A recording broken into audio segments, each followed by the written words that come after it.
We are live. So, welcome to episode 6 of our coverage of HBO's The Last of Us.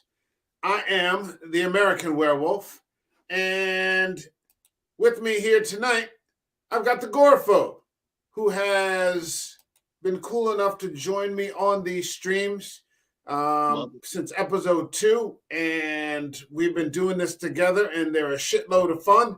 So thank you for joining me again tonight. And we were both running a little bit late, but that's life. So here we are now. Thanks for joining me. Yeah, thanks for having me, man. Always. Yeah, man. It's all good. It's all good. So I literally just finished the episode because, as I was telling you, I took an accidental power nap, and woke up and it was like 20 minutes after 9. I'm like, oh shit, I got to get up and watch the show, which we just finished. Give me your this was a little spotty for me, just a little bit. There was a couple things in here. I think there's some messaging in here that I didn't necessarily jibe with. But what were your initial thoughts on the episode? I enjoyed it, man.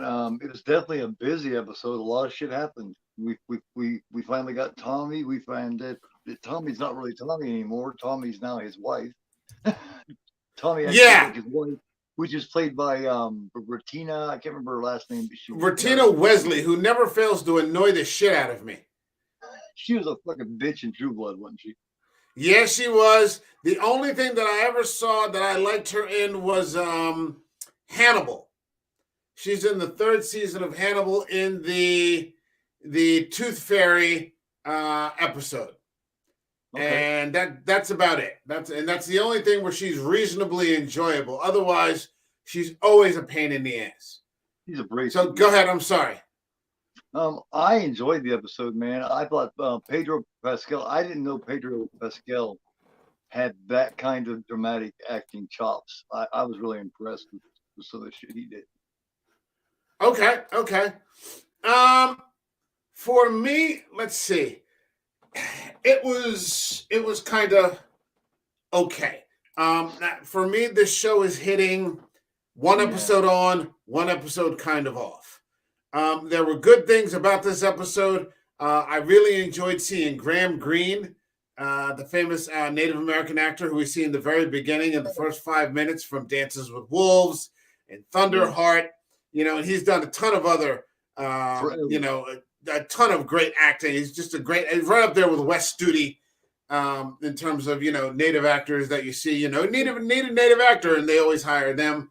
But he's just really... This character is cool as fuck because this character is cool as fuck too because he's so negative. He's so to the point and negative. He's like, you're fucked and that's it. Like, he ain't playing. He's just fucked. He's just a stone cold neurotic, and you really end up liking him.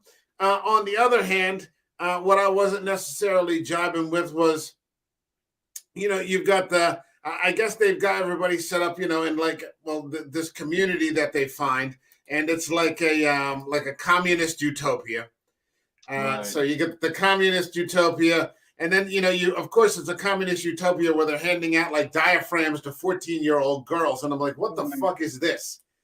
But yeah, so I'm like, it sounds like a communist utopia to me. But on the whole, it wasn't a terrible episode. I think that there are a lot of overt political messages in here. So I guess we'll see as things progress.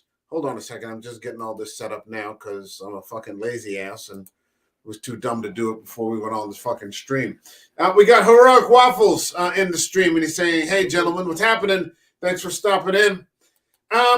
So man, one of the things that I... his brother. Do you dislike his brother now? I can't stand him now. He thinks he's better than him. He's judging him. It's fucking ridiculous. Well, he's married to Retina Wesley, so, he's the wife in that one. And you did get the impression that he's weak. She's wearing the pants. She's wearing his pants, not just the pants. She's always wearing the pants. When she's alone, she's wearing the pants. no matter what she stars in, though, she's always wearing the fucking pants. Yeah. Fucking always. She's so fucking annoying.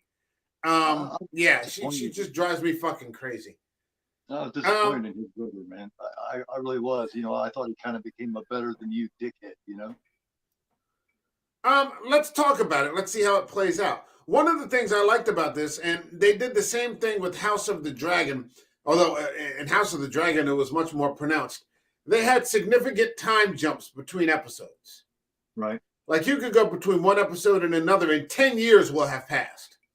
And you're just like, fuck, that's really impressive. But they recast half the characters in the middle of the season because 10 years had jumped.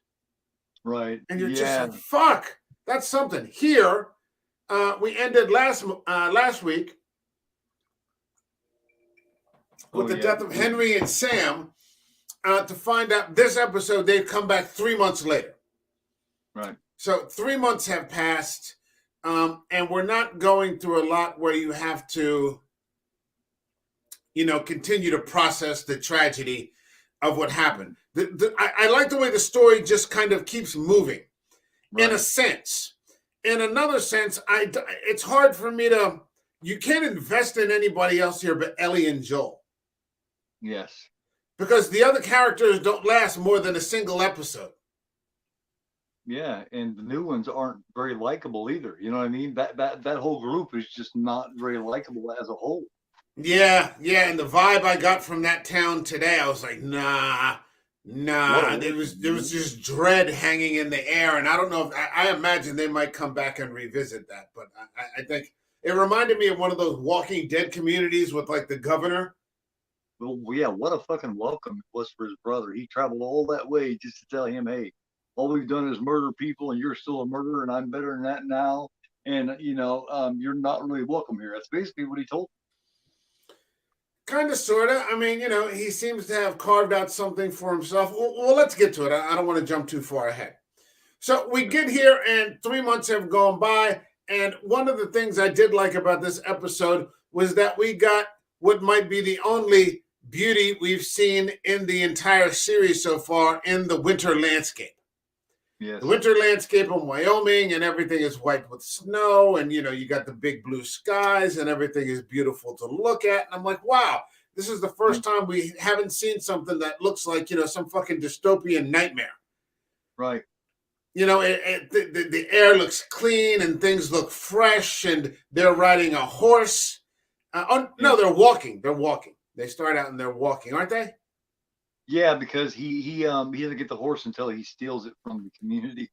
Right. So they're walking, and they come upon this house.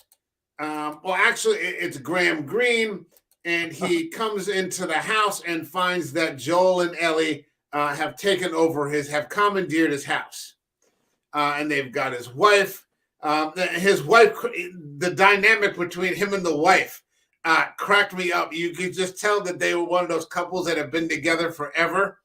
Yeah. And they're not terribly sentimental. And it's just really good fucking acting. I mean, Graham Greene's in there for 5 minutes maybe. But for me, he stole the episode. Oh yeah. It seemed like he was there through at least half, and his wife's just like him. They're just so dry and they're just so nonchalant. They're not even worried about Joel and Ellie. You know what I mean? They're just like, hey, this is what you need to do, and if you do this, you're going to get killed. So you better be smart. Yeah. This is what you got to do.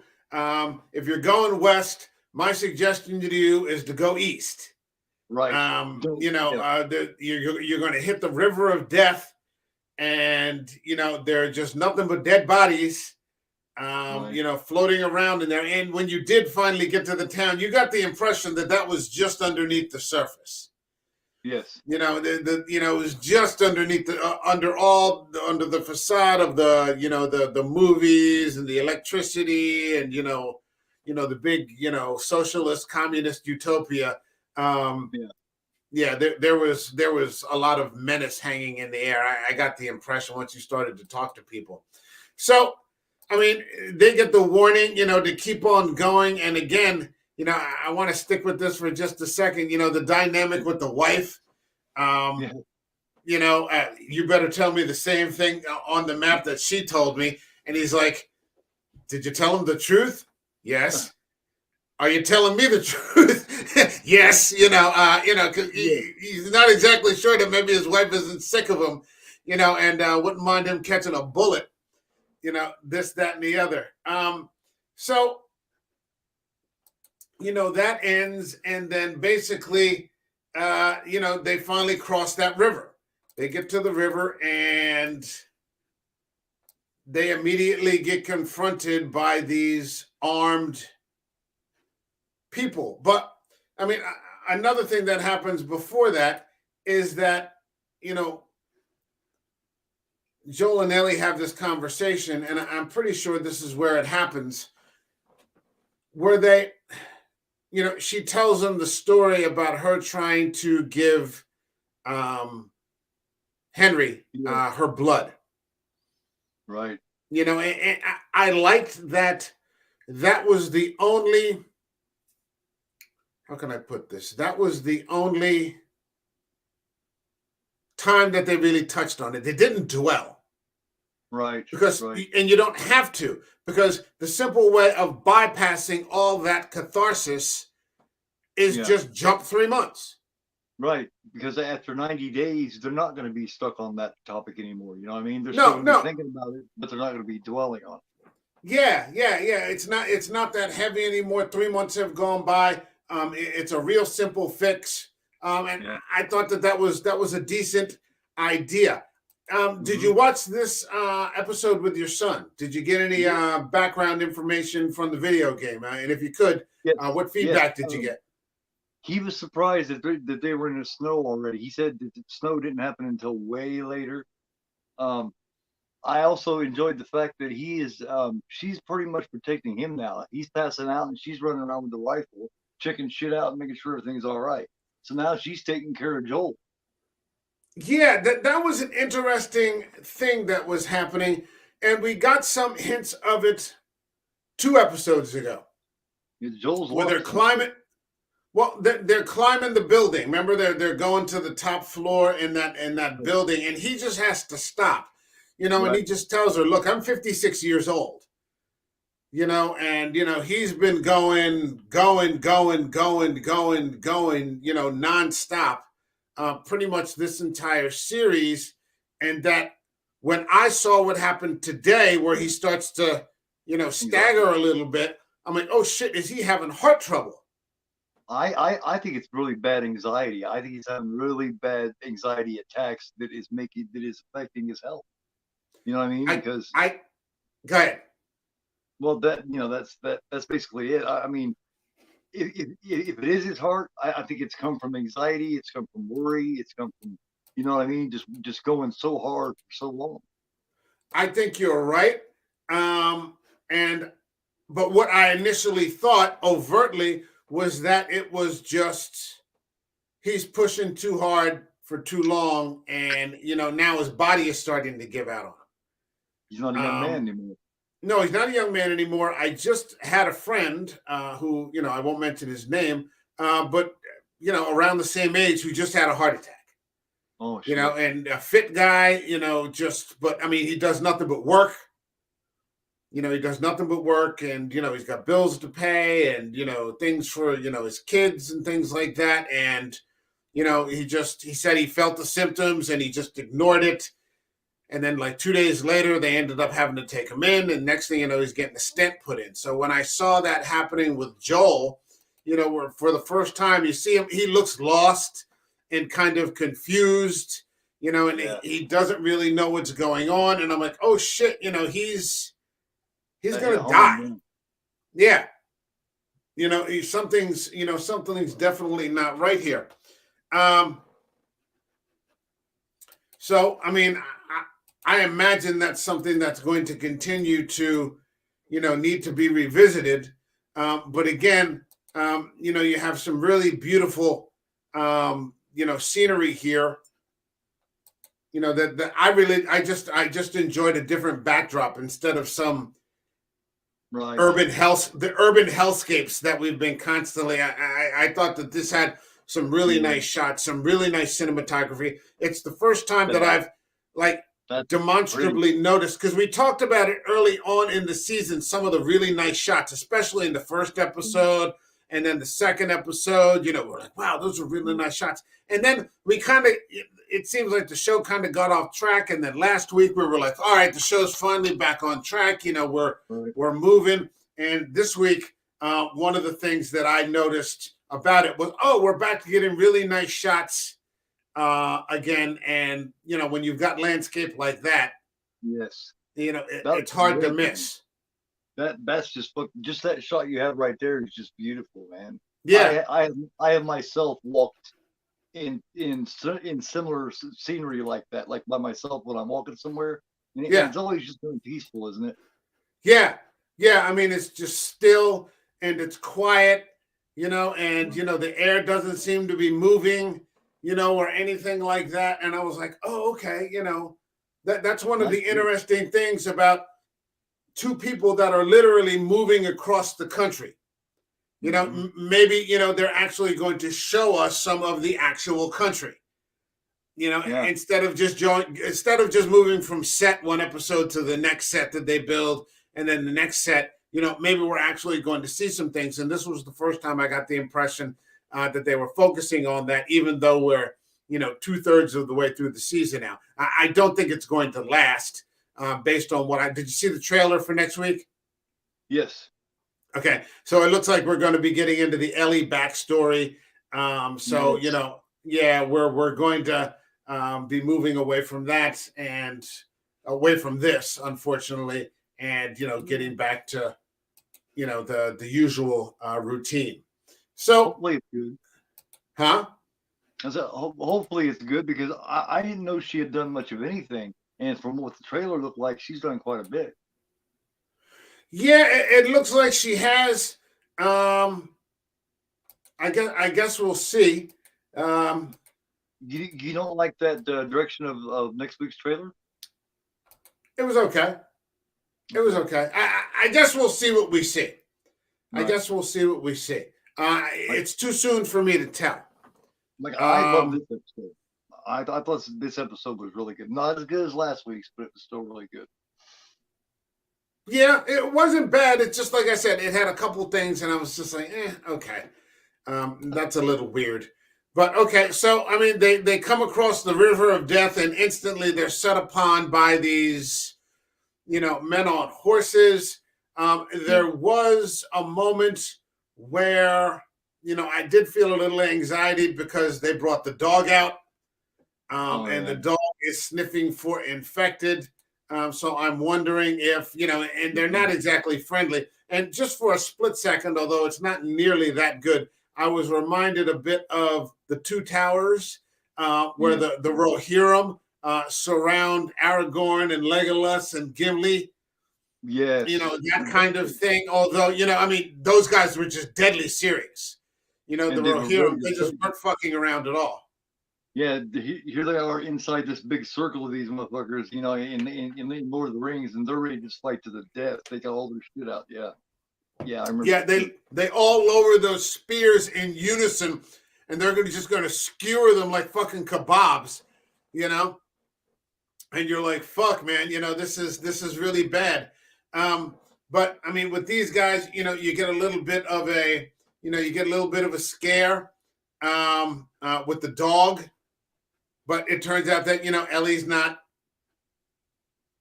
registering, I guess, on the noticeable scale. Yeah, that was a bit tense. I think Joel was really concerned about that too. Joel thought he was going to have to fucking get killed, probably.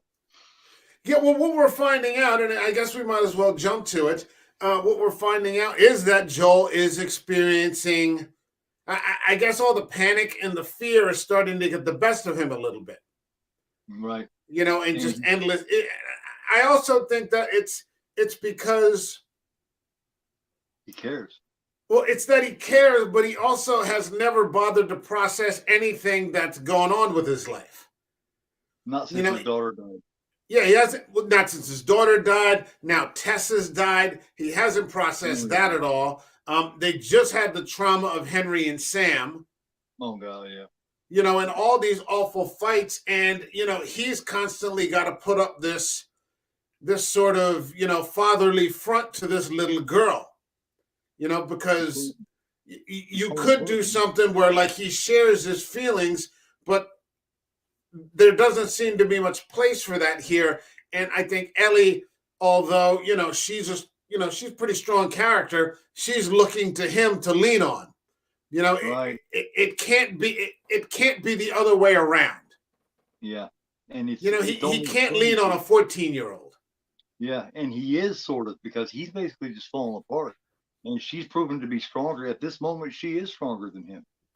Well, I think that there are some holes in his game, and I think without she doesn't quite realize to the extent that, you know, he's kind of coming apart, and you know they're tight enough as a team that, you know, she can just kind of fill the gaps because now he's having to do everything. And we said from the get go that the plan was for he and Tess to be Yes, doing this together.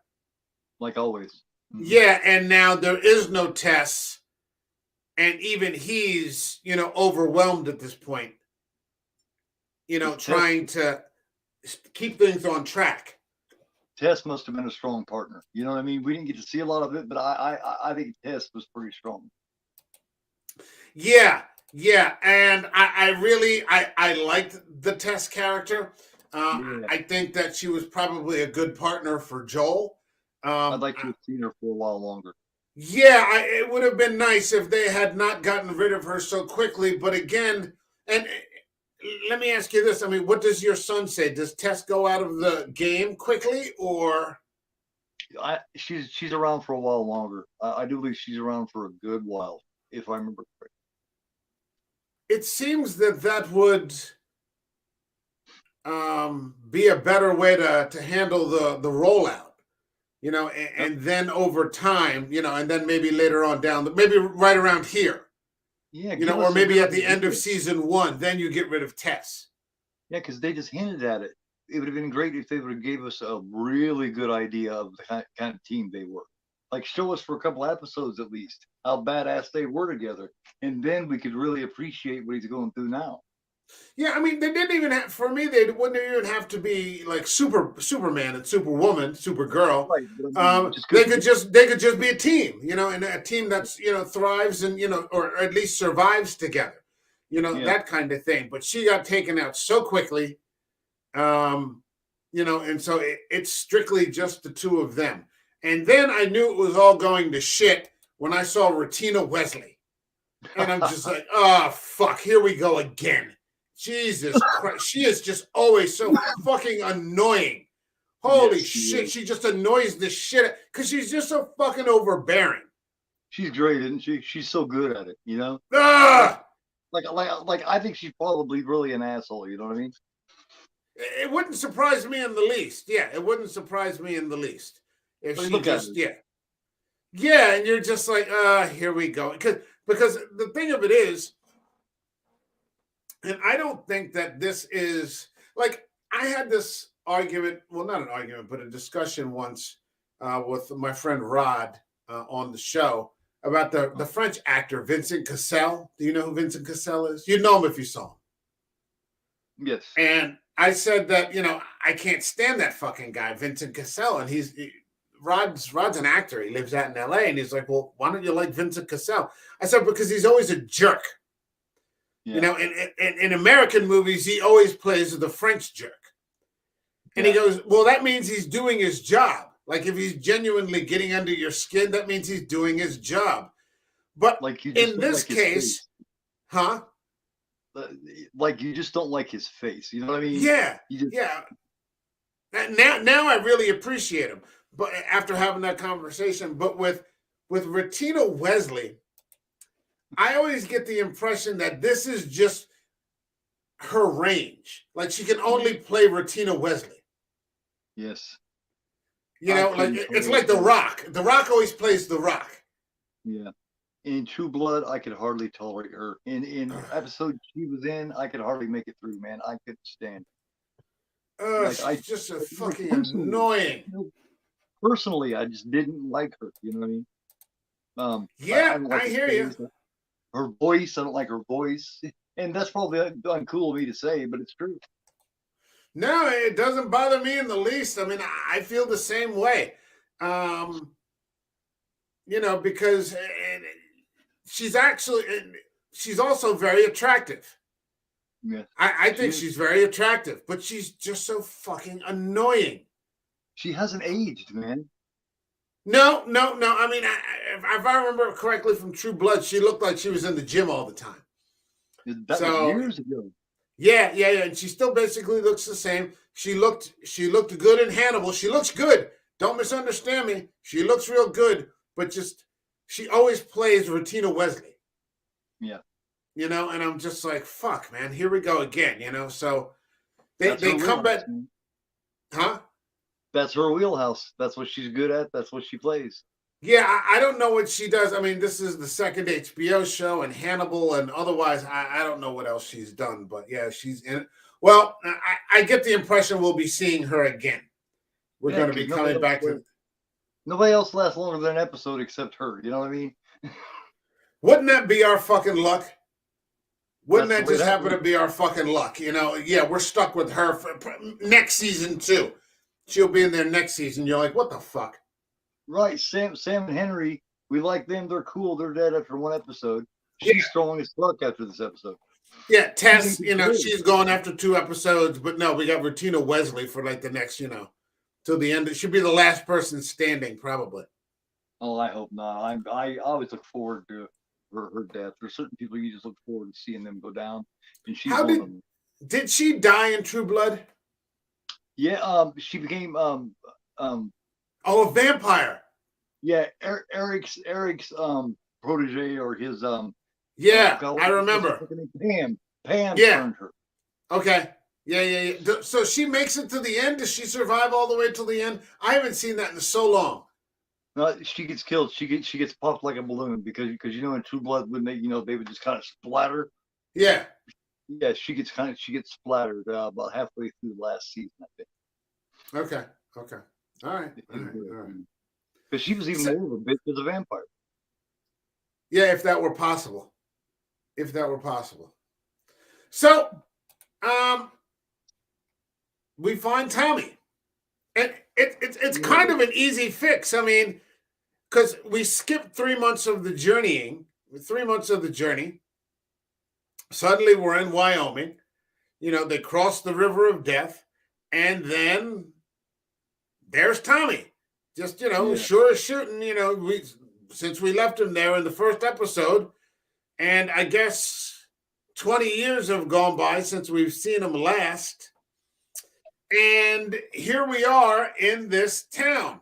And the town is incredibly well set up. yeah, And they're happy to see each other. And, you think things are going to go well. And I'll be honest, I didn't like the town. For me, and, I think it was just too good to be true. yeah. It You're was too almost good to be true. I don't know if we're going to come back to this town again and get to the underbelly, so to speak. But yeah, yeah. I didn't like it. They're almost like a church full of people that like when you first go to a new church and you don't have real nice clothes, you just have the very best that you can have because you don't have a lot of money, and they tell you, oh, it's okay, just wear whatever you want. Yet you can tell they're looking down their nose at you. That's kind of the feeling that had. Yeah, kind of sort. Wait, say that again. Like when you go to a church, like see, you go to a new church, you don't know anybody there, and it's all people that's been there together for years.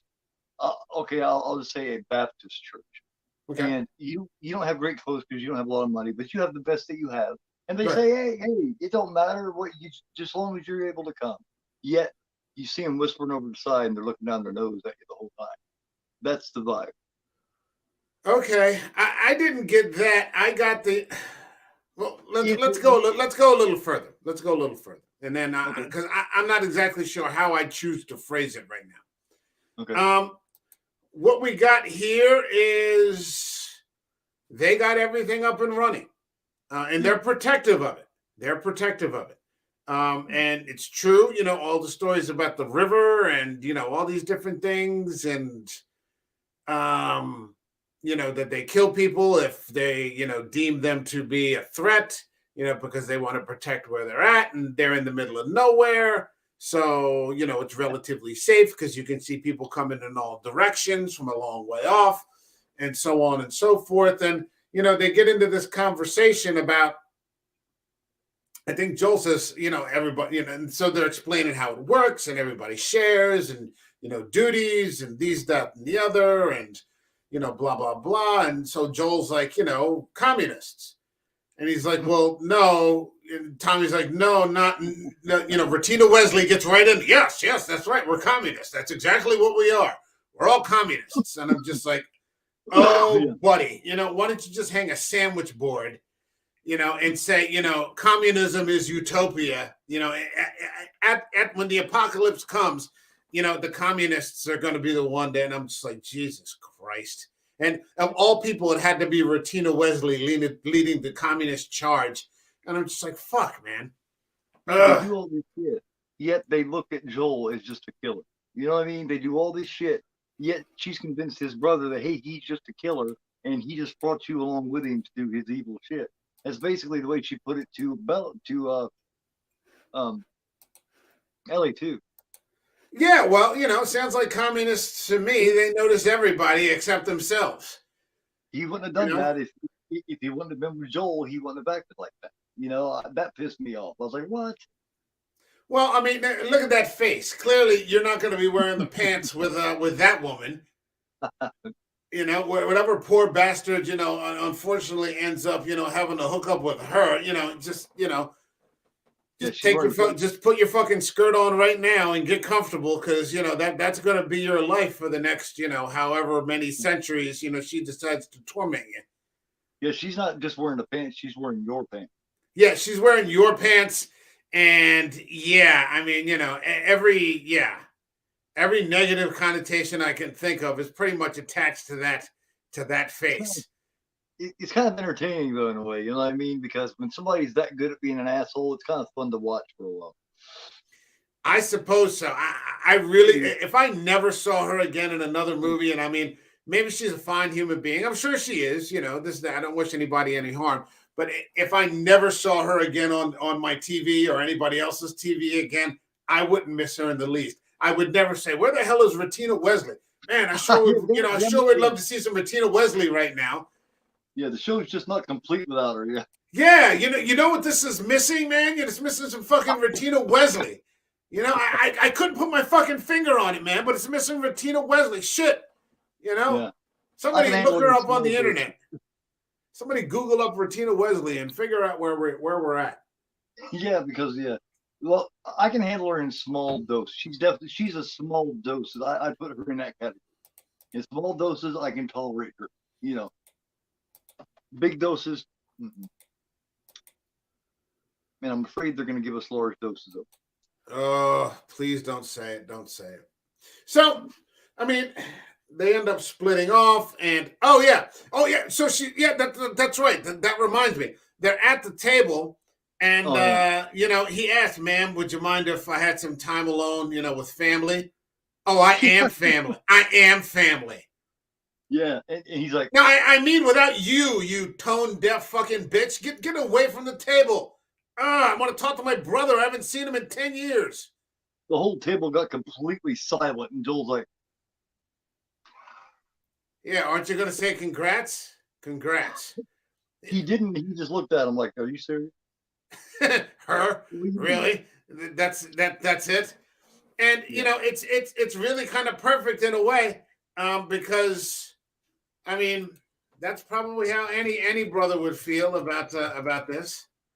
Yeah. Oh great, you married Ratina Wesley. Congrats. The conversation between Ellie and the Ratina Wesley character was interesting too, when she's cutting her hair. Yeah. Because that's when Ellie realizes that she doesn't exactly like her too. Yeah, and she, what I didn't like was that she tried to poison Ellie against Joel. Yep, it was all Joel's fault that Tommy did this and that. Whatever happened, whatever. Joel's not a good person, and this, that, and the other. And she's just like, "Fuck you, bitch." We've been together through, like you just met this guy. Yeah, just today you just met him, and you Yeah, know and all this because of his brother. she's already, whispering poison in people's ears. Which there's a lot of people like that. So it struck home to me because I've met tons of these fuckers Oh yeah, over my yeah, years. You know, yeah, yeah, yeah. It's just life. it is. It's just life. But I mean, even in the apocalypse, in the post-apocalypse, there's going to be, the Retina Wesleys of the world, the communists, the communist utopia gossipers, led by Retina Wesley. So stay out of That's Kansas City and stay out of Wyoming in the apocalypse. So just stay out of those places. that's what's going to survive. It's her, the clickers, the And the Karens, and the the Karens, Karens, yeah, and the bigger ones. The what do they call those? The big nasty. the Yeah, it started with a B. I can't remember. like she's so So, shitty. The clickers. I mean, fuck. but I mean, and still, we got another episode with no clickers. Yeah, yeah, yeah, yeah. Another episode with no clickers. It was a strange I'm episode. a little disappointed in that. I mean, it's the apocalypse. I'd like to Yeah, see some. It's like The Walking Dead with no walkers. but we did get a great scene of how Joel and Ellie has come together. They're really emotional about each other. Two great performances in this episode from them. Yeah, I mean, like I said, when I talked to you a couple weeks ago, I'm a little burnout on Pedro Pascal, but I'm enjoying him here. Damn, he And was great. I like Bella Ramsey. Oh I like man, her in this. But I'd also like to see some clickers. yeah, because he tries to leave her with them because he's afraid he can't take care of her anymore. And Well, she we'll trips. get She's like, "What the?" we'll get there to that. We'll get there to that. So we get to this conversation between Tommy and Joel, and it quickly overheats. Um, and like, I guess I could kind of see it. You know, if you see somebody where you've got this sort of, I wouldn't exactly call it animosity, but you've got this sort of negative thing going with them, and you haven't seen someone like that in a long time. Sometimes the tendency is to get right into it. Yeah, You know what I mean? And they're brothers, and right. they're drinking whiskey, and you get two brothers that haven't seen each other in a while, and there's a little bit of raw feeling there. Yeah, Um, plus Tommy's become a communist, yeah, so yeah. you know, I don't think this is the same brother that he had before. I think that's what Joel was thinking about. I think he's thinking, man, this is not the brother that I knew before. no, the brother that we saw in the first episode was like freewheeling and fun loving, and he was kind of the lovable goof. Yeah, That Joel was employing. They saved him extra food in the house. Because right. because he's the lovable goof. This Yeah, kind of stuff, and he'd come in and crack some jokes and make everybody laugh, and then they'd go off to work together, and this, yeah. that, and the other. And this guy is not that guy. Like Joel's not welcome even. Like he doesn't even feel welcome. Like that's the idea I got. Like you're not even really welcome like he thought he would be. I think he was welcome, but I mean, because clearly, when they first meet, he's very glad to see his brother. Right. But there's some unfinished bad feeling between the two of them. And Joel I wasn't also aware. think that I think we keep coming back to her, but I think with Retina Wesley, it's a problem. Oh yeah. If your brother just showed up to your house and your wife doesn't like your brother, Mm-hmm. you're in a bad spot. She decided she didn't like him before she even met him. Yeah, well, I'm sure that's because Tommy has probably told her all this back end information, and she has spun it in her head.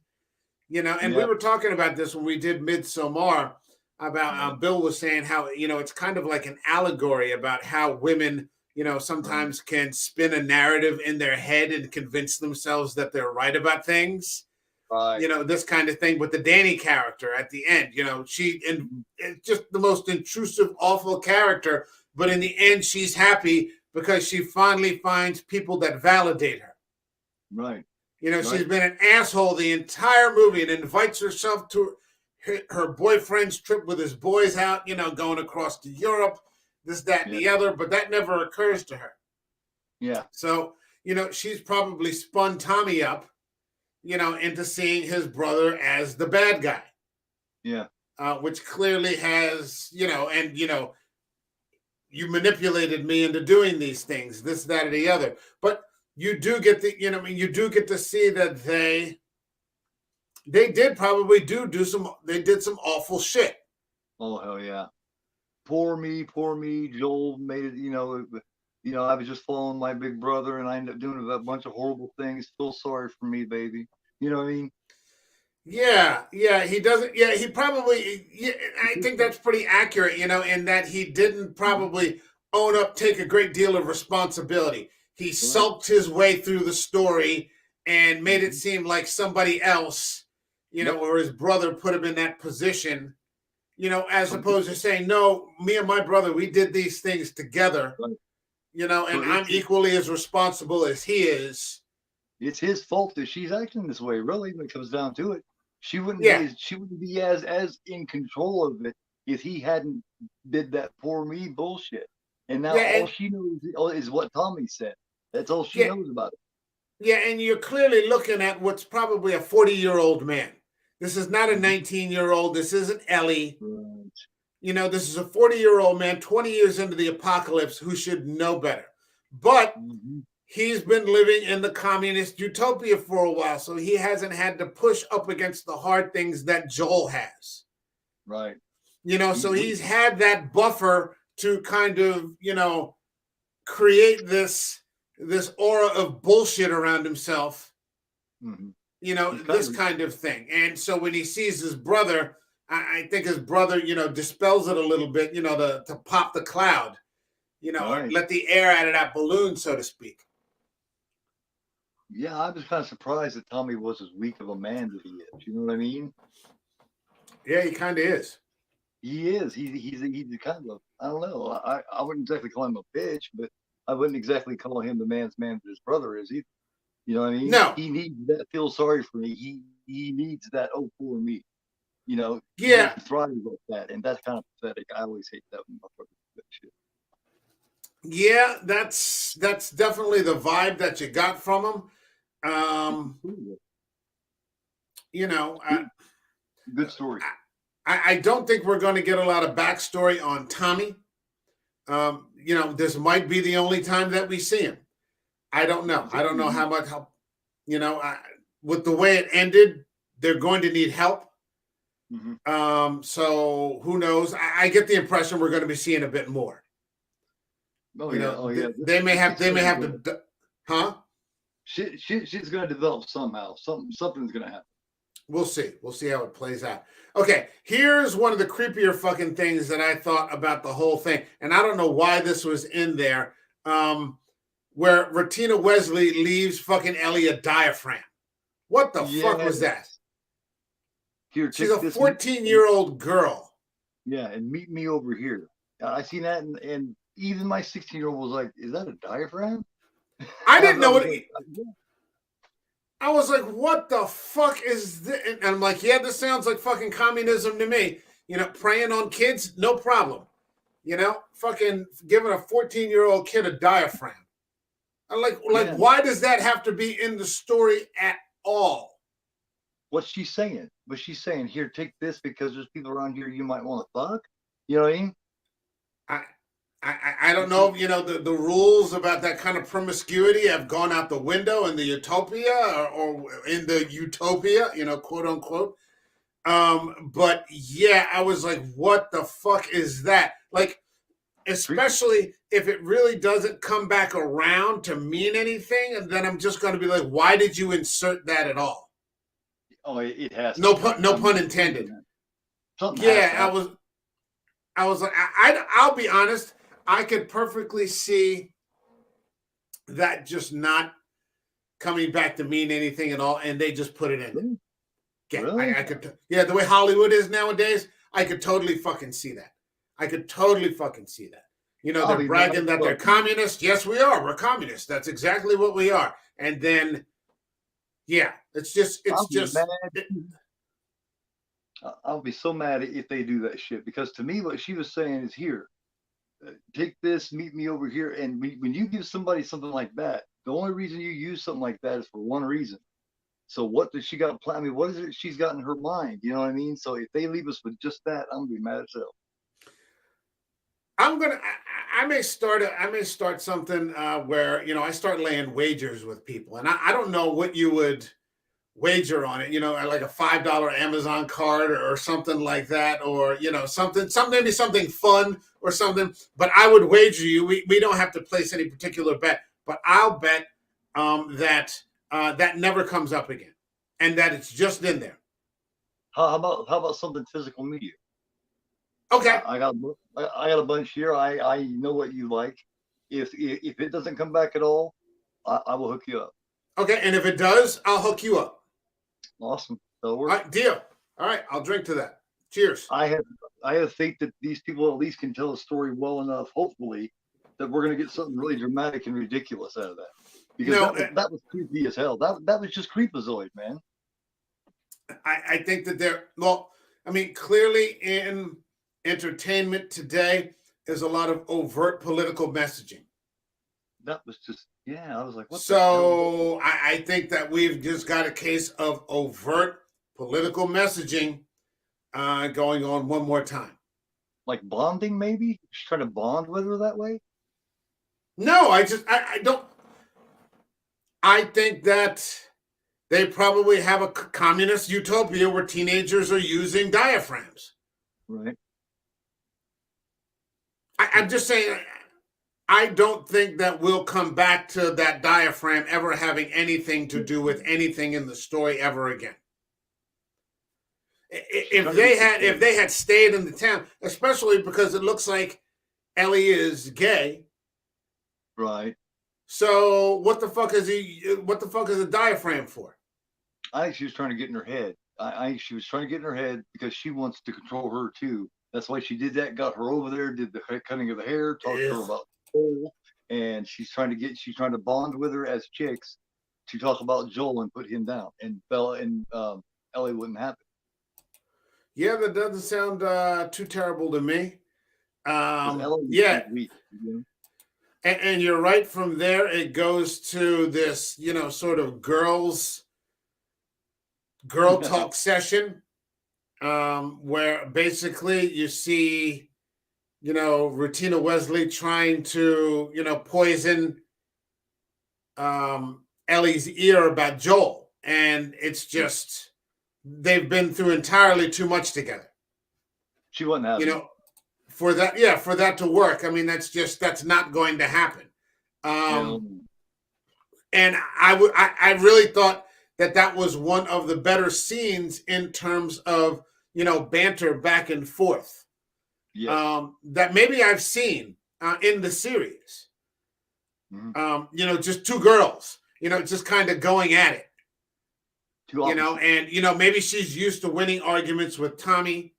Oh hell yeah. Or twisting his off, and we've seen a lot of Ellie and Joel banter back and forth. And then we saw Henry and Sam a little bit, over last week, this, that, and the other. But I mean, these were, two women, and Ellie's pretty fierce, and you saw, a little clash there, and Ellie wasn't backing down an inch. You're not going to bully Ellie. Hell no. No, you're not. I was actually pretty impressed by that. I thought that was pretty cool. Because I mean, she's just super pushy. She got a great character, Ellie does. Bella Ramsey does a fantastic job. I love that character. I think it's the best character in the whole show. I'd say it's a split between the two of them. It's a split between her and Joel. Between her and Joel. I'd say they split it. I'd say they split it equally, but that's just me. Right. So, I mean, here's what made me really worry. We get to these stories of Tommy and Joel meeting up again, and it's just really bad because you can see that they are. Well, Joel starts talking about the fear and the panic and the struggle, and all these things that are going on.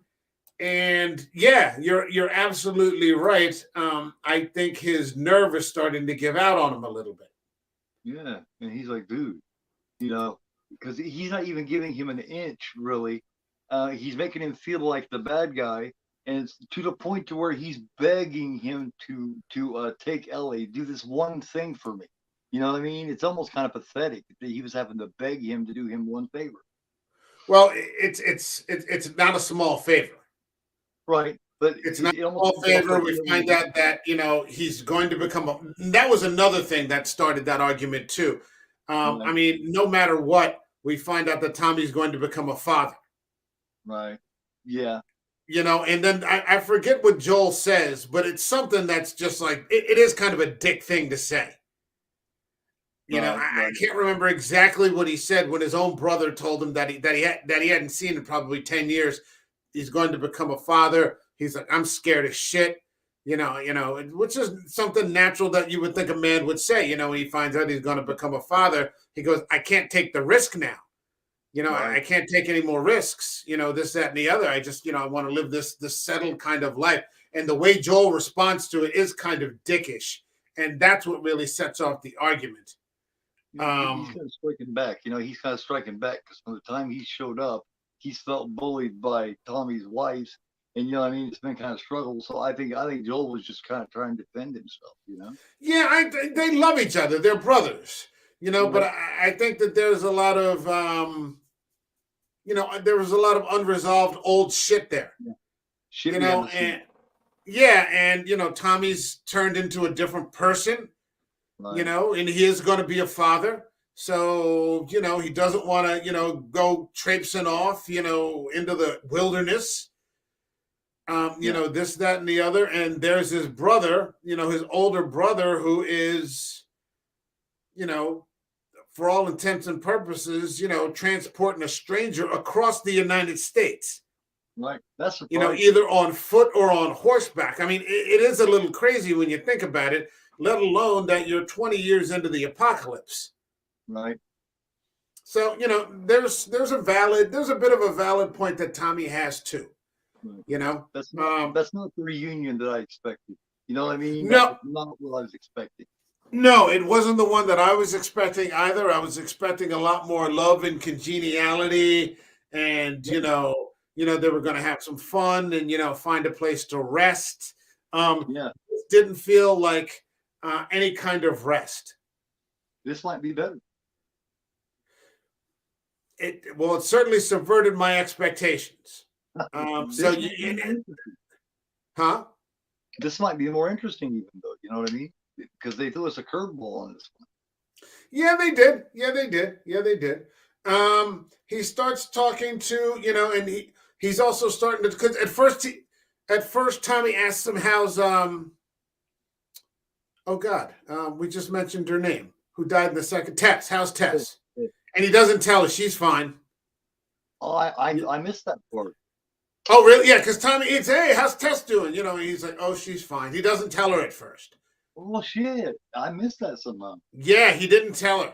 He didn't tell her. Wow. And it isn't until we get to the second exchange here, and his shoes are falling apart, and that's why I thought that, maybe his health was deteriorating and they were showing it through these shoes, he's taping them together with duct tape and, he's just kind of falling apart. His body is falling apart. Yeah, and you get him the boot. Yeah, I thought, maybe they're doing exposition just through that. And I was like, oh, okay, he's too fucking old, to be traipsing. He's, 56 is close to 60, to be doing Especially something like this. But he's probably more like 70, Yeah, but I mean, this would be something if it was like a 25-year-old, right? Or something like that, but it's not. So, he tells Tommy that Ellie's immune, and I'm like, that's going to be a fucking problem. And that's why I believe that maybe, just maybe, they're going to end up back there. Right. Because I think Tommy's going to blab. Yeah. I think Tommy's going to blab to Retina Wesley. Mm-hmm. And they're all fucking communists, so there are no secrets. Right. We're going to tell everybody. We're going to tell the whole community, that this girl is fucking immune to the virus, and they're just going to And, want to chop her to pieces. and has a bite. Oh, the second they see that bite, man, that's what Joel was worried about the whole time. He doesn't want them to see that bite because Yeah, he fears for her, and he knows how close-minded they are. So yeah. I get the impression that even though it's off camera, Tommy's going to have blabbed. looming doom. Yeah, because the minute they leave, she's going to be on him. What did he want? What did he want? What did he want? What did he want? What did he want? And he finally is just going to fucking, Yeah. blab. She's going to, yeah. She's not even on the screen, and she's annoying me. I hope it doesn't get to the point to where it's Joel, to where this shit falls apart all the way to the point to where Joel has to defend her against his own brother. You know what I mean? In like a serious fucking fight. It wouldn't surprise. It wouldn't surprise me at all. Where he has to kill Tommy. Oh my god. Yeah, or it's like, or he has to kill her. Oh yeah. That would be cool. Yeah, that wouldn't bother me in the least. That wouldn't bother me in the least. Yeah, I'd love to cover that episode. We do a watch party. We should do that. Yeah. We should do that one time. We should just do a watch party and then do the stream afterwards, where we can just watch it together. If she gets killed, the next one that we do, we're gonna make it like a celebration one. You know what I mean? Oh man, I'll bring popcorn. I'll bring pizza. Holy shit! Holy shit! Yeah. Dedicated to her. Yeah. I'll bring the fucking peach ice cream. Holy shit! Yeah, no problem. The big send off. I'll be popping champagne corks. Be fucking streamers hanging off the ceiling. No problem. Like fucking New Year's Eve. Yeah. Be banging pots. Shit. Little things to go. Yeah. Little crankers. We'll have to at the party store. We'll have to go to the party store before the stream. So, I mean, he comes up and he talks about, her being immune, and he begs his brother because he just feels that he's just not up for it, and he's having these dreams, and, he's starting to have a meltdown, because, I mean, he's only human. He's only human. He's not young anymore. I mean, he's not 85, but he's not young anymore. And he's probably just stressed to the max. He has no one to lean on. Yeah. And I think he wanted to be there with his brother to have someone to lean on. Right. He doesn't have anybody. And he's had to inadvertently, lean on Ellie a couple of times. Getting to his brother is what carried him through. He loves his brother so much that getting to him is what carried him through and gave him strength. You know what I mean? So it's like, I think they get there. I think they get there together at the end. It's not the ending that, and again, the show kind of throws you a curveball. It's not the ending that you think it's going to be. It's not the reunion that you think it's going to be. Right. But I think there's I hope, because we just said 3 minutes ago, Joel may end up having to shoot, one of them or both of them. But it was enough in this episode. Over Ellie, yeah. Over Ellie. Well, it was enough that I think Joel was able to dump that out to his brother. Yeah. And just get something out. Bad idea, though, because he's different than he used to be. You know what I mean? Right, but it's what he needed to take another step. Like, he couldn't go any further. Right. So he had to lay some of that burden down. Because he had 3 episodes just in this episode, he had 3 bad episodes, didn't he? Or at least 2. There's nothing good that's happened there's nothing good that's happened this entire series that I can really think of. Right, but I mean, he almost fell over a couple of different times in this episode. Well, a couple of different times. He's had to kill a bunch of people. He's lost Tess. He's lost Henry and Sam. They've had to fight their way out of Kansas City. They've had to fight their way out of 2 clicker attacks. He's sick, you know what I mean? Yeah, and, he's carrying all this guilt and, pain. So, yeah, I mean, if anything, I think he needed to be there with his brother to lay some of that down. Yeah. And he got to do that. And to Tommy's credit, he agrees to take Ellie the rest of the way. Yes. We shouldn't lay on Tommy too much. He's not the brother we had hoped for, but in the end, he concedes to his brother's request to take Ellie the rest of the way over to Colorado. Is it or Colorado? I think, No, or is it Salt Lake City? Utah. Salt Lake City, SLC. He agrees to take him over to SLC, and they're going to go together. We see that Ellie and Joel have a bit of a blowout argument. Where he basically tells her, "Look, I'm not your father, and you're not my daughter." Good scene. Good scene. Yeah, it was. It was. And it's just, you're going to be fine with him. My brother's going to take you in the morning. He had to hurt her feelings to convince her because she just wasn't having it. So then he knew he had to be mean to her to get her to agree. Yeah. Yeah. And I mean, at that point, did you think that was going to happen? Did you think that Tommy was going to that they were going to leave together at that point? And then I mean, Joel's not leaving the show. Right. I thought it would start that way for a minute. I thought maybe she might go with them briefly, but then something would happen and Joel would have to come and get her from them type thing. But, of course, we've seen it didn't even get that far. No, it didn't even get that far. They have a bit of a knockdown, a bit of an argument. But yeah, I think, go ahead. Well, I don't think he's like, what are you doing? I'm still stealing his horse. Yeah, I'm stealing his horse. I think that, and it was just so damn sad watching Ellie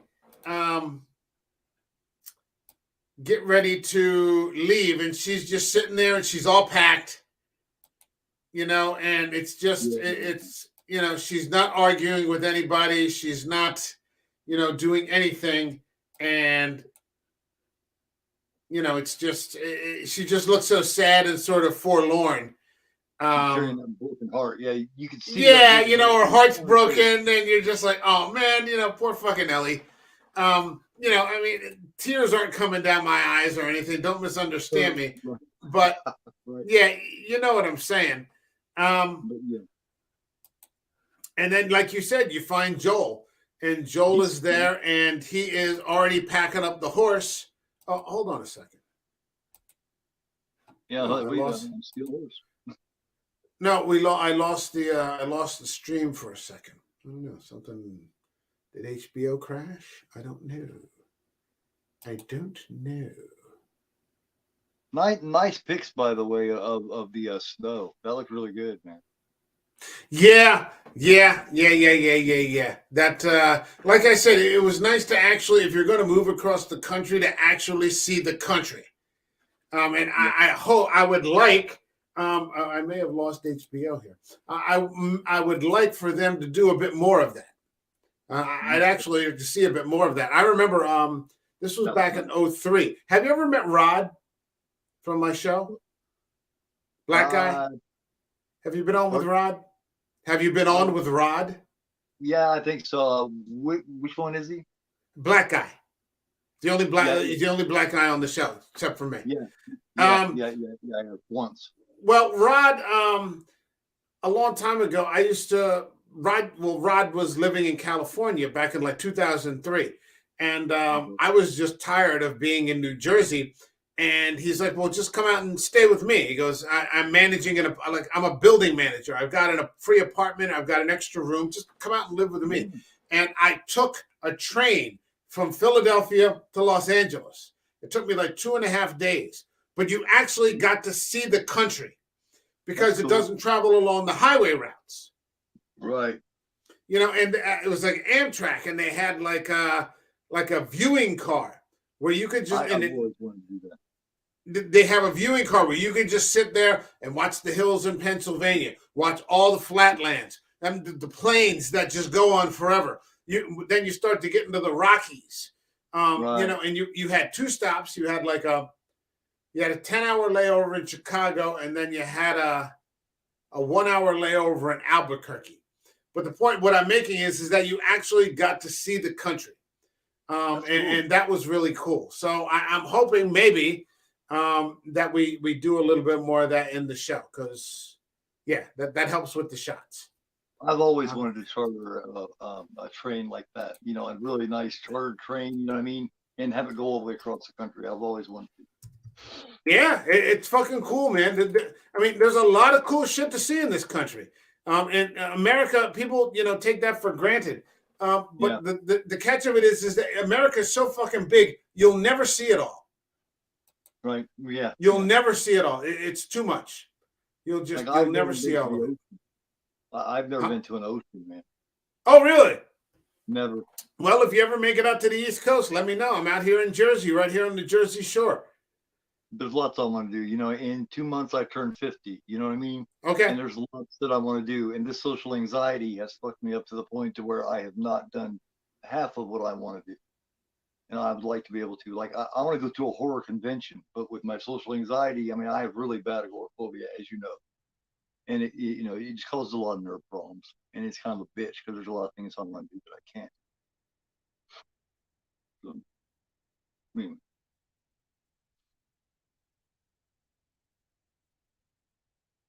are you there?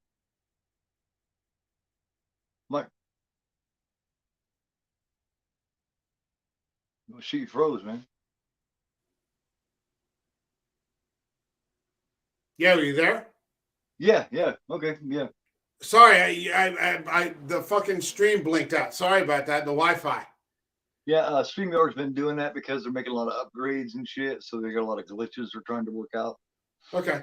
Well, like I said, if you're ever out in, out in the East Coast, let me know. But I mean, a lot of things can just be small steps. I caught part of what you were saying. I want to ask you Right. to repeat it. But a lot of it is just, you're making small steps here and there, little things here and Yeah. there, man. I'm just getting to an age where I got to do it or not. You know what I mean? I'm not getting younger. I hear you. I hear you. I hear you. Well, I mean, you could just go at it, get up and go, and then see what happens. Hold on a second. I'm seeing if I can get HBO back. But I mean, he does agree to go.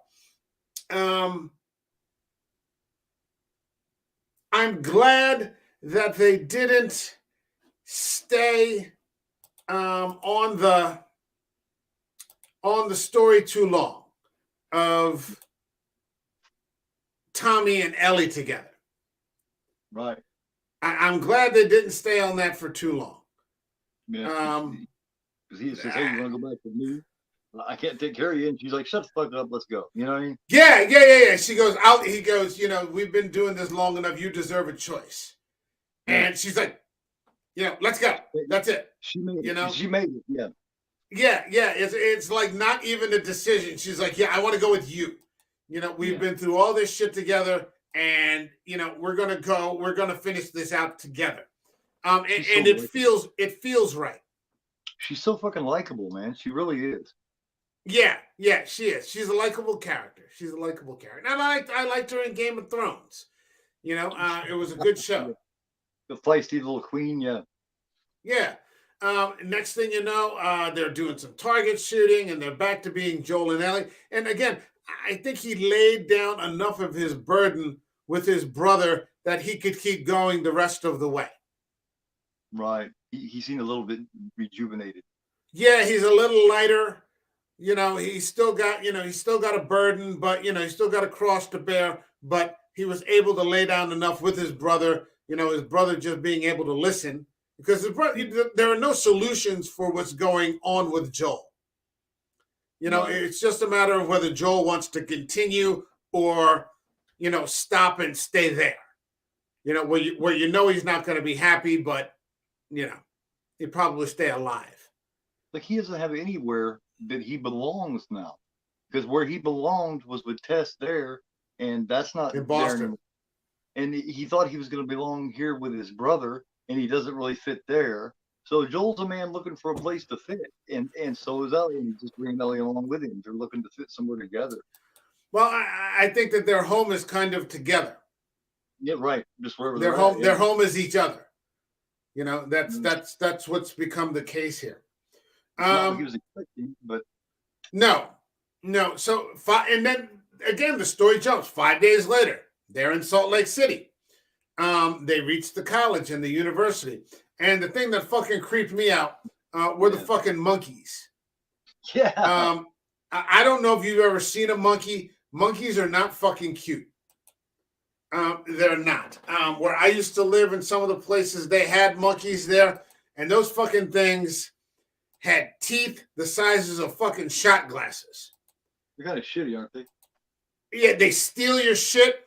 They'll attack you. I was in Vietnam one time, and I saw a monkey just come up behind a kid and reach up behind him from behind and grab the glasses off his face and just slap the kid in the fucking face as hard as he could and ran away. We were like, what the fuck just happened? Actually, we laughed our asses off, but after that, we were like, what the fuck just happened? Did the kid get hurt? He broke his glasses, hit him hard enough to break his glasses. Right. Yeah, monkeys are not fucking cute, man. I didn't dig seeing them at all. You know, this is not the fucking Jungle Book. But I mean, you know, they get there to the college and it's abandoned, and then you know they come upon the fucking I don't know if they were raiders or just fucking punks.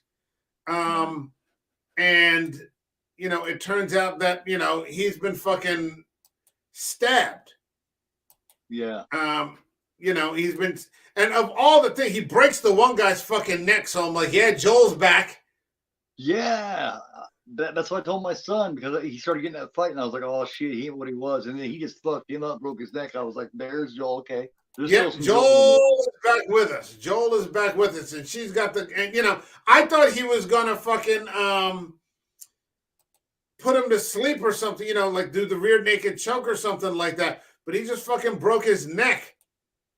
And I was like, oh shit, yeah, okay, that's fucking Joel for you. All right, so Joel is back. And then of all fucking things, he gets stabbed in the gut with the end of a wooden baseball bat.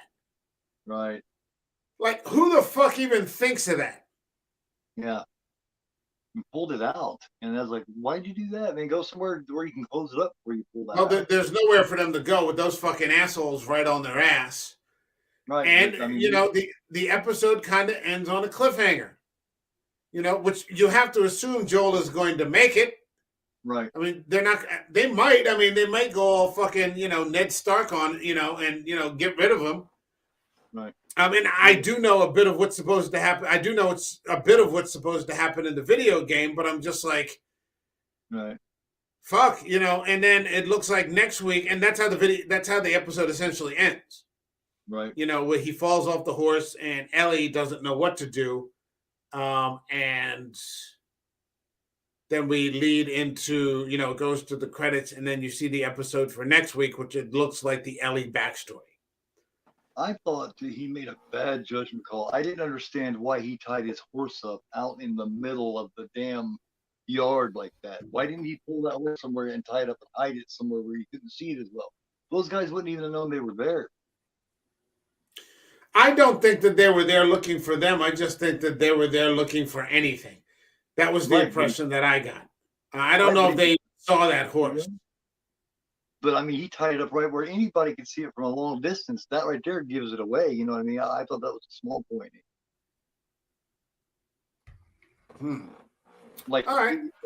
Like if you're gonna go, like if you live in this world, right, and you got a choice, you bring your horse with you, you're gonna go inside this college. You're not going to tie, you know, with people like that running around, you're not going to tie your horse up right in the middle of the damn field, right to the tree, right in the middle of it where everybody can see it. You're going to pull that horse somewhere else where if someone's going by, they're not just going to see it, you know? Yeah, I mean, they did just sort of walk right in through the front door. Yeah, yeah. And I think they did everything. They did everything that way, and I was like, this is like very different from what they normally do. Yeah. Like you would sit on a place for a while and just watch it. Right. You know, it's like anybody coming out of here? Is anybody moving around? Is anybody doing anything? Yeah. You know, I would probably sit out on a place for a little while and just, you know, do a recce or something like that and see, you know, what it is that, you know, that's happening in this place rather than just roll right up, you know, and park my horse and walk through the front door.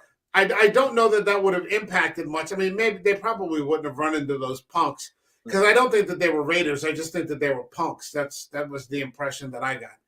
But you at But least I guess try we'll to hide see. it, though. You at least try to hide it, though, don't you? I mean, you make an attempt to where if someone's coming by, they're not going to know you're there. Yeah, what you're saying makes sense. They didn't do it this time. I don't know if that was just bad writing or You put it you right in the know. middle. Right in the middle. I Yeah. was like, dude, what the fuck, man? That to me, that was logic. You don't do that. Not in this world. Well, I mean, it cost him a baseball bat in the stomach. Yeah. So that'll teach him. And that's kind of how it ends. I don't know where this show is going from here, because the destination was to reach his brother. Yeah. I get the distinct impression that we're not done with Tommy yet.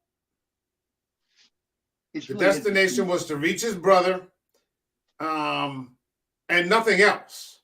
So 6 episodes in to a 9-episode season, I don't see them completely flipping the plot now, or we got to do this other thing now. That's done, and I got 3 episodes to kill, so let's just put some filler in. I don't think that they're done with Tommy yet. I don't think that they're done, and I think we're going to be seeing. You don't put Rettina Wesley in an HBO series for 1 episode. She's way too fucking annoying for that. Yeah.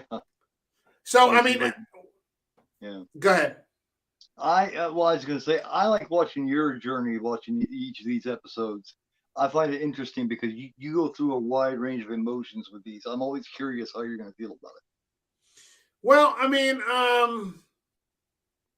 I don't have the frame of reference. I don't have the frame of reference from the video game. I do have kind of a cynical outlook. Maybe it does lean a bit towards the negative. No, you're just finicky. You know what I mean? You won't take this anything. You know what I mean? Right. Yeah. Well, I mean, it's like I always say, give me a story. Right. That's just always been my criteria. Give me a story. That's all I ask. Just give me a story. This is just the generic. You don't want just everyday bullshit. You want something cool. Yeah, I don't want kills. I don't want body count. Give me if you have body count in the story, then fantastic, wonderful.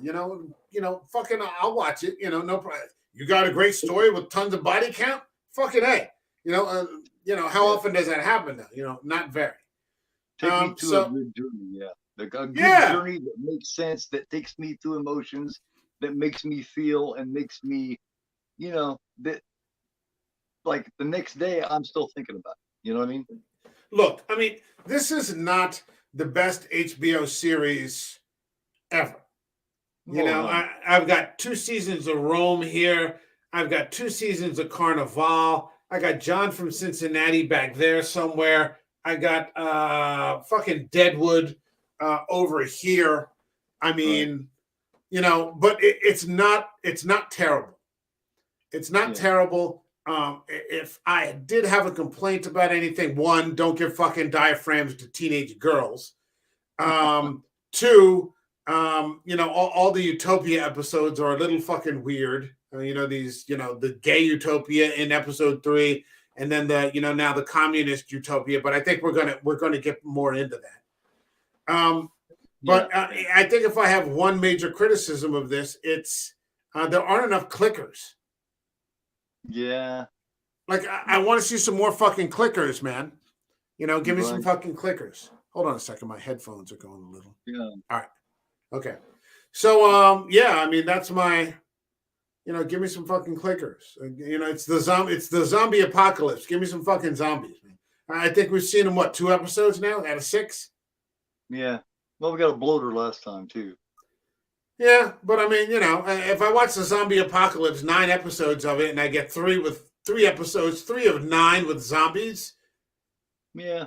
I mean, I could live without you could have put the Frank and Bill thing. If you had done that in season 2 and given me an episode with clickers, create some world building. Yeah. Like if the 3rd episode had just been world building, and then you just did this vignette episode with Frank and Bill, that would have been fine. Yeah. I think was I talking? I Huh? expected a lot of infected in this series. I expected a lot of the infected. Yeah, there's barely any. Yeah. There's barely any. Did you were you the one I was talking to about Penny Dreadful and Dorian Gray? Yes. Yes. Yeah, Um, Dorian Gray. I mean, he has a full-on relationship with like a transgender prostitute. But right. it's in the second season. Right. After they build the universe, the whole universe in the first season, then they start getting off into, these Mhm. other kinds of side stories. So, I mean, this is a road series, so it's different because they're never in the same place for very long. So it's hard to get attached to people. But I would definitely have some more clickers. If there's There's one some. complaint, like one steady complaint Mhm. throughout this series, is that there's just not enough of that. Not so far. I think they plan on the long term with this show. You know what I mean? I think they plan on doing this for a while. So hopefully that builds up. You know what I mean? I think it's already been renewed for the second season, right? Yeah, I think they're planning on at least 3 or 4 seasons. You probably get a good 3 or 4 seasons out of it. I'd say you could probably max out with three. I'm curious as to this. Maybe ask your son if sales of the game have are people going back to play this game now? I'm curious Yeah, about that. I think part two that's come out. I think that faced a lot of criticism for some reason. I don't remember why, but I I think remember it why, but I don't want to say because I don't want to be a spoiler. Because I've right. seen it. I've seen it in other streams. People that are playing the game or that have Okay. played the game and are now watching the show, and that they've Mhm. already let some spoilers out about what happens in the second game. And so I don't want to say. I like the show though. You know what I mean? I don't. I mean, it's not like my favorite ever, but I'm actually enjoying it. I like this last episode. It made me think a lot. I was surprised. I like to be surprised. Like the Tommy Joel reunion was not what I thought it was going to be, and I like Yeah, that kind of shit. yeah, yeah. Getting rid of Tess early, not what we thought it was going to be. Henry and Sam just wiped off the map. And you get to like these characters. Like I wasn't even 100% sure that I liked Tess, but I didn't want her to die in the second episode. Right? Yeah, that There made was me enough of there. There was enough there to keep her going. yeah. They're working on good characters too fast. That's something that I don't like about Well, maybe that's a good thing. That can be a sign of good writing, and that you're bold enough to get rid of your strong characters early. You're doing a Ned Stark. it. It Is has to that make kind sense. of thing? It Yeah. has to make sense. It has to lead to something bigger, or it was all point. Well, I mean, like I said, we'll see if we come back to the diaphragm. So it's all going to come back to that. Uh, yeah, How many episodes is there to the season? You know, 9. So we're 2/3 of the way there. There's only 3 episodes left. damn. So a lot of shit's got to happen, don't it? Yeah, it feels like it. It feels like nothing has happened in a way. Like there's a lot Yeah. that's happened, but nothing has come close to being resolved. Nothing substantial. Yeah. No, there's been nothing of substance that feels like it's happened in 6 episodes. And like I'm Yeah. definitely looking forward to next week, but at the same time, I can't say that shit. I mean, they really knocked that out because I'm just like, what the fuck, still scrambling. They're still scrambling. Yeah, because it has to end on a big, huge, cool note on the season finale, and they got 3 episodes to build up to a cool season finale. And we got all next week. It's just going to be about Ellie. That's kind of cool. I'm very curious what the hell she was up to because she's kind of an honorary character anyway. We'll see how it plays out. Like I said, I've watched some of these other streams, so I have some idea of what's coming. And we'll go from there. But yeah, I mean, I'm looking forward to. I'm going to be there next week, and we're going to be here next week. So fuck it. Let's just go all the way. 3 more episodes. Get it done. That'll work. Yeah, man. All right. Is there anything that we have not covered that you wanted to get into about what's happened this week? No, not really with The Last of Us. I am getting ready to check out. I'm gonna check out episode 1 of Penny Dreadful, and I'm gonna check out episode 1 of Hannibal, and I'm gonna get back to you about Oh that. fuck, man! You are in for a fucking now. You're gonna see how a fucking series should be done. Yeah. I mean, both of those. Those first 2 fucking episodes are fucking blowout episodes, man. But just in case we do them, I'm only gonna watch the first one. Please do. Please do. Okay. Yeah, and so, for people in the chat, what we're looking at is maybe turning this thing that we're doing now into a somewhat more regular thing with other series, because the problem with, you can't do something like the X-Files or like Dark Shadows, which is like 1,200 episodes. I think it's 1,125 episodes. But 2 or 3 season series, of quality fucking horror that you can look at one episode at a time and discuss and critique, just fucking go at it from there. Yeah, that I think that's. I can't picture a scenario where you come back to me. You could surprise me, and you're like, "Yeah, we're not fucking doing that." I can't picture it though, but you might surprise me. You might subvert my expectations. I doubt it. From what I've heard, and I know you well enough, I think I'll probably be pretty impressed, man. Because I have a wide range of taste. I'm kind of weird, but I do like quality. Ain't we all? Quality, Hey man, we're running YouTube channels on fucking horror. We're all a little weird, but I mean, fucking Penny Dreadful and Hannibal. Holy shit! I got Hannibal in here somewhere. Here we go, right on top of each other. Yeah, I've got my Penny Dreadfuls. Got my fucking Hannibal right here, ready to go at a moment's fucking notice. How are you accessing them? Or is that should I? Huh? Now, are they still streaming, or do I need to get the physics? I mean, Penny Dreadful, if I'm not mistaken, is only streaming on Showtime. So if you have Paramount Plus, they just combined with Showtime. You can get everything there. Hold on, I'll tell you where Hannibal is streaming. I got Paramount Plus. I got Peacock. I got Prime with the Shutter. I got fuck, man. I think, and what's his name is? I think Hannibal is streaming on Hulu. I got Hulu. Okay, so yeah, you should be able to. P Plus. I'm just about to get P Plus. P Plus for Penny Dreadful. With P Plus with Showtime. It's on Showtime. Cool. And I think with Showtime, you get Showtime for only $2 more. It's $2. I think it's the difference between $9.99 and $11.99. Eric does not have HBO Max, and I was trying to talk to him about something. That motherfucker, he doesn't have any streaming channels except for like Roku, and I think he does it like his friends hook him up sometimes with a password or something. I'm like, fuck, man.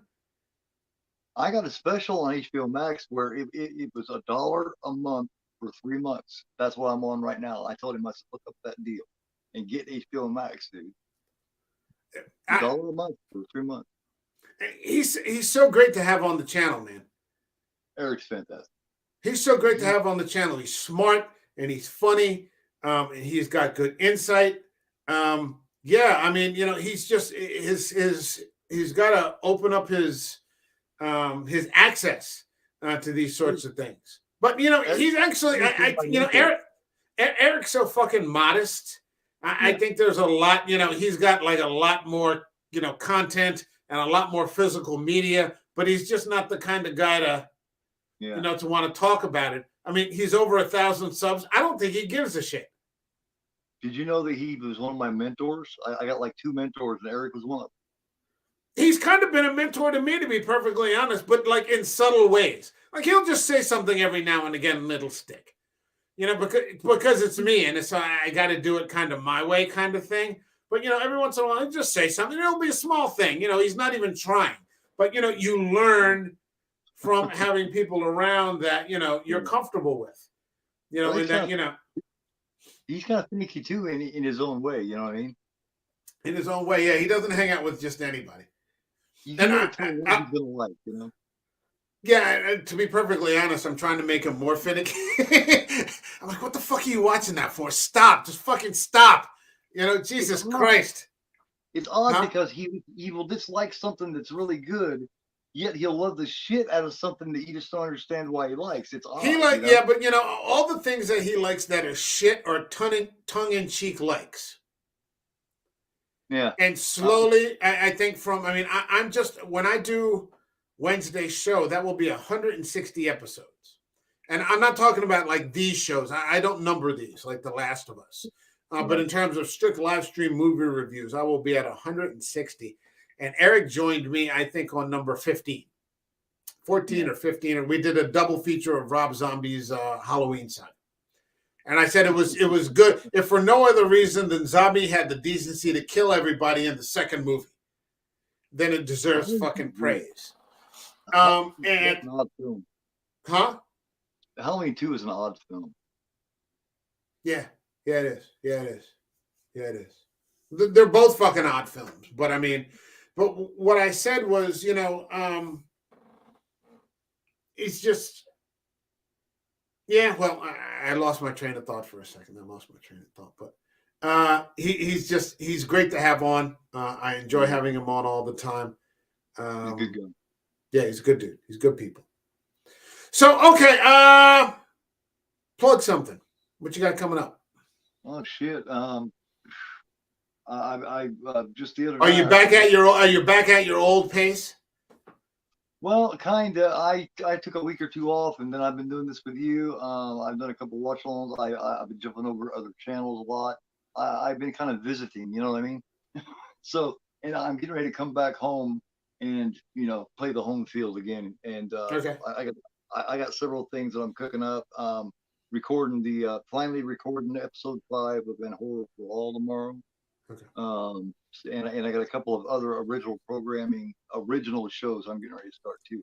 But I'm keeping those as Okay. And okay, for this show, at least next week, I'll go as far as or this week coming up. We're going to be looking at a real fucking classic, episode 160. We're talking about William Peter Blatty's Exorcist 3. And that's just going to be a hell of a fucking show. I think you're going to be joining me, it looks like, tentatively. And you're welcome. We're going to have about 5 people on there. And it's going to be really fucking good because that's just such a great fucking movie to discuss. And I don't see anybody in the same way that like people are discussing The Last of Us because it's relevant content. Right. And so it's new shit, and you want to get it out quick, and you want to get your review out fast and get it out, and do a good job. But these types of movies and the ones that I consistently discuss on American Werewolf, and not a lot of coverage. Last week we did War of the Worlds. I don't know anybody who's talking about War of the Worlds. Week before the original. No, we did the Spielberg one, and we ended up bagging it a little bit. We ended up bagging it. We liked it, but we didn't like the kids. We were just like, look, one of my favorite all-time movies, or at least for fun in terms of entertainment, is Tony Scott's Man on Fire. Yeah. With Denzel Washington. I love that. That's my favorite Denzel Washington movie.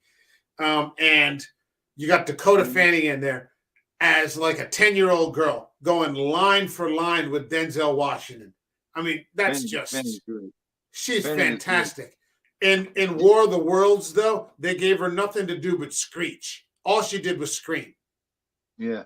She just screamed the whole movie. And I'm like, what the fuck why is Spielberg doing this to Dakota Fanning?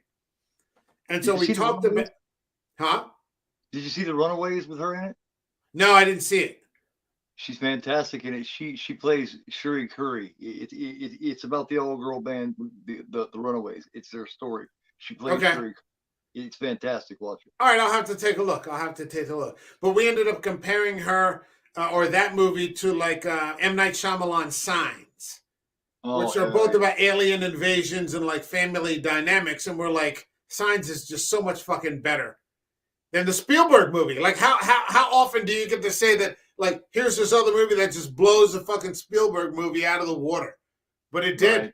It did. It's just fucking great. To me, that's Shyamalan's best movie. It might be. Signs is my favorite Shyamalan, yeah. It's fucking good. I like most of his shit, you know what I mean? Same here. Good. I find something good to take away from every one of them. You know, a lot of people get all picky with him and shit, but I think I think he does good work. Yeah, I love The Village. Yeah, so do I. I love The Village. That ending Yeah. I thought was fantastic. Everybody goes, "Oh, that's stupid." No, it's not. Yeah, it's like, The shut people up. were the monsters. Yeah, you know, those are the same assholes who want to watch the Halloween trilogy. The Go new off and watch your Halloween. fucking Halloween trilogy, you fucking mutt. You know, and you know, just get the fuck away from me. You know, it's all right. So Views. It's about views. it's about bullshit. You know, and just following what everyone else tells you. You know, is fucking good. That's all it is. All right, so we will be here on Wednesday for Exorcist 3 at 8 p.m. Eastern Time. And Gore and I, Gore should be there for that one. Looks like you're going to be there. But then we will definitely be here next Sunday. And are we committing to next Sunday? Yes.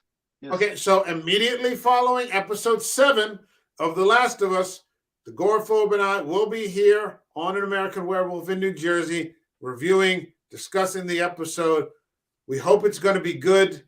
I don't know if it's anything like episode 3. I get the impression we might be leaning in that direction. We'll see. I hope you end up liking it more, man. I'm really hoping that you end up liking this show. The show or the episode? I like the show together. You know, at the end of the season, I'm hoping that you say, "Hey, it did turn out to be a good season." If you were to ask me right now, like say the season ended here, I would say it was okay. Right now, I would say it was okay. I'd say some episodes were a lot better than others, and there weren't enough clickers. I'm in the zombie apocalypse. I want to see some. We're in the clicker apocalypse. You know, it could be anything. The vampire apocalypse, whatever. If you have a vampire apocalypse, show me some vampires. Yeah, you know. Yeah, I need a little spectacle. Yeah. I need a little. If you're going to stretch it out like this, you know, if you're going to stretch it out like this, I need some spectacle. So you got to give me a little bit more than that. But I wouldn't tell people not to watch it.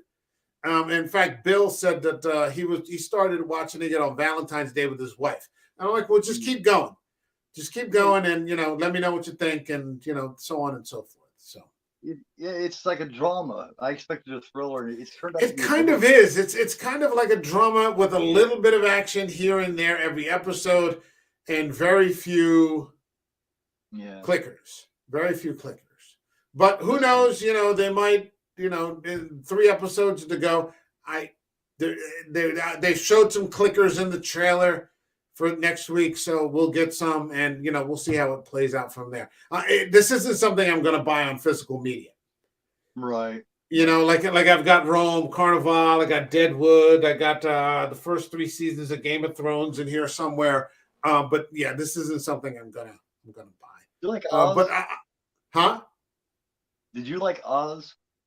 I loved fucking. It was. Oh, Oz was just. Yeah, it's fucking. Same with the. Yeah, I liked Oz, but it was just horrifically bleak. Oh man, just nothing good ever happened in fucking Oz. It was just awful, like all the time. Yeah. Oh man, Ryan O'Reilly was fantastic, wasn't he? Oh yeah, and fucking J.K. Simmons is the neo-Nazi. Oh my god, yeah. Schillinger. Yeah, Schillinger. Yeah, like who the fuck would have put J.K. Simmons as a neo-Nazi leader? But there he was, and he was fucking brilliant because he's J.K. Simmons. Feature. Yeah, and then Adebisi. Oh, Simon Adebisi, yes. Holy shit, what a fucking freakazoid that guy fucking was. He was a scary motherfucker, man. You didn't want to run into him in prison. Great characters, man. Great characters. Yeah. Same with The Wire. Maybe the greatest show of all time. Yeah. In my opinion, The Wire may be the best show of all time. I don't think I ever watched The Wire. Are you fucking kidding me? No. Dude. I'm talking about like master level programming, master level writing, master level performances. Yeah. Like if you watch it, like my friend Bill just posted this clip, which is the first 5 minutes of the 3rd season. And the exposition is so fucking brilliant. it's the whole season in 5 minutes. Okay. And you're just like, holy shit. Like when you stop to think about it, it may be the greatest television show of all time. He's like a cop thing, or I mean, what is Yeah, it? it's about cops and cops and crooks and drug dealers in West Baltimore. Wire. It's Okay. set in it's set in the ghettos of West Baltimore. Okay. All right, It is fucking superb. Superb. I can't. It's hard. I mean, because every episode, every season, you know how Game of Thrones sort of fell off at the end. Yeah. You know, that kind of thing. You know, like after they ran out of books, the writing sort of fell off, and the story sort of fell off. No, from episode 1 all the way to the end of season 5. Damn. You're even more and you're even more emphatic about that than you were Penny Dreadful and Hannibal. Penny Dreadful and Hannibal, maybe some of the best horror. Yeah. This may be just the best, period. I left you speechless that I had never seen it. Like you didn't know what to say. Yeah, I never met anybody who'd never seen The Wire. Well, maybe, you know, but not anybody of, you know, of our age. Not anybody of our age. I just assumed it was a given. I just figured it was a given. You'd seen The Wire. Somehow I just missed it, man. I got to, well, you got HBO now. Mm-hmm. That's where it is. You got to watch it. You got to watch it. Cool. And I got to find a cheap copy somewhere. You don't need them on Blu-ray. I would be happy to get them on DVD. If I can find like used copies of the complete series of The Wire on DVD, I'd be happy. So I got 3 shows I got to check out. Cool. Yeah, because prioritize our 2 first, at least for the purposes of this, and then we'll go from there. All right. My thanks to Jesus. We've been going almost an hour and 45 minutes. All right, time flies. My thanks to the Goraphobe once again for stopping in and discussing some quality fucking programming, which isn't always necessarily The Last of Us. It is a good show, and it's fun for the most part. It's fun for the most part. We will be back on Wednesday with Exorcist 3, and we will be back next Sunday immediately after we finish watching episode 7 of The Last of Us, provided I don't take another power nap. And we'll be here discussing it with you. Until then, we'll see you in the next episode. All right. All the best, everybody. Have a good one, man.